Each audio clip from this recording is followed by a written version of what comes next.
Сәлем достар, бүгін сіздермен хрен жапырағынан ем жасауды үйретемін.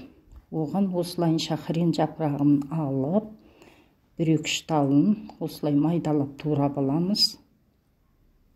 Оны кішігірім банкеге саламыз.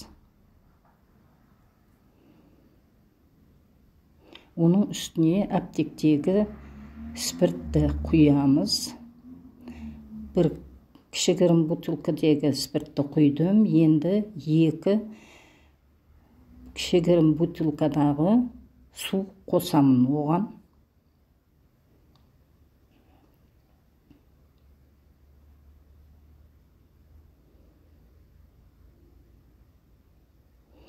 Крышкасын жақсылап жауып, 2 апта қоямын. Енді екінші видеомыз осы хрен жапырағынан қалай компресс жасауға болатыны туралы көрсетемін. Міне осылайынша жауырынға қоямын, ыстық суға малып алдым. Оның суын кептіріп, арқаға осылай шаптап қоямын. Үстін ыстық болу үшін үстінен полотенце және ыстық одеял жауып қойып, осылай 1 сағат қоямыз. Жеңілдеп қалады, ауырғаны басылады, жөтел қояды.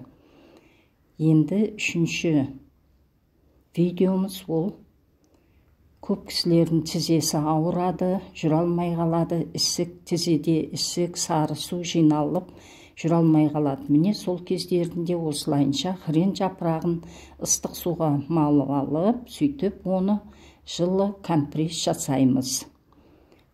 Оны 1 сағат қоямыз. Егерде 1 сағаттың ішінде ауру белгілері пайда болса, онда алып тастаймыз. Егер ауру белгілері, басқа белгілер пайда болса, онда оны түн бойына қалдыруға болады.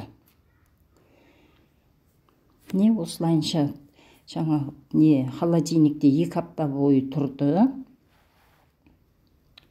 Осындай сұйықтық пайда болды.